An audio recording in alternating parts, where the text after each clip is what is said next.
This broke today. Pavement Coffeehouse, that is a coffee house. I guess technically it's a chain, but it's a local chain. I believe they have about 8 locations throughout Boston and Cambridge. But Pavement Coffeehouse employees are moving to Unionize, and they would be the first union cafe in Massachusetts. Here's what's going on there. This broke today. Employees at Pavement Coffeehouse, a local chain with locations around Greater Boston, have begun the process of forming a union, hoping to become the first coffee shop in the state with a unionized workforce. 11 members of the Pavement Coffee Organizing Committee, represented by New England Joint Board Unite Here Union, delivered a letter to Pavement Coffee Roasters owner Larry Margulis Tuesday morning that declared their intent to form a union. In the letter, employees asked Margulis to voluntarily recognize the union and not engage in any union-busting activity and enter into a good faith contract negotiation. So looks like some seeds are forming where we're seeing kind of, and I think this is super important because I think obviously I'm incredibly pro-union, but I'm also not lacking the awareness that unions, in many cases, not every, but in so many cases, have really been defanged over a 40, 50-year effort. So it's important to see a new generation of unions and kind of a basically a revamping of unions.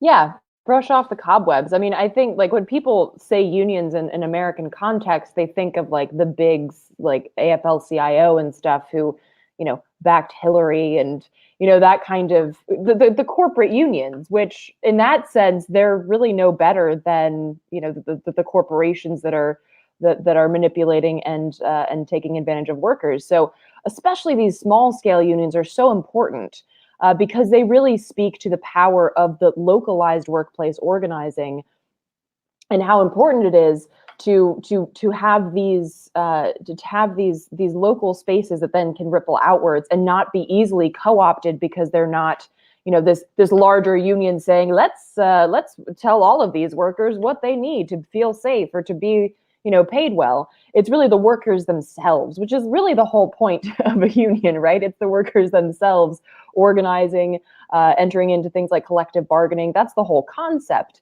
And I think what we've been seeing here, everything from like those paper those paper messages up on restaurants that have been closed saying, we're not working here because we're not getting paid fair wages, to the recent expose on McDonald's where they were like, we're going to go to $15 at our restaurants, but that only included 5% of their restaurants because they only own 5% of their restaurants, and it wasn't $15 an hour. It was an average of $15 an hour, which meant that you could still pay somebody $11 if there's somebody else making like 20.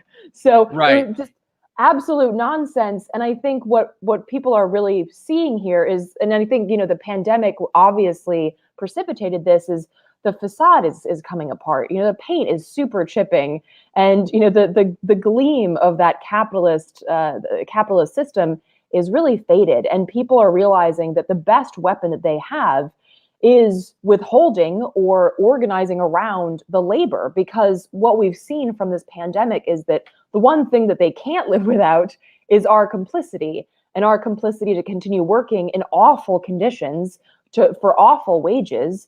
And so I think there's really being a resurgence of this labor movement. And I think you're right, Ron, that it's not like this old, dusty labor movement. It's like a new surge of the labor movement that has real expectations about what they need to survive, not like some old, crusty, 1950s or otherwise, ideas about what that means.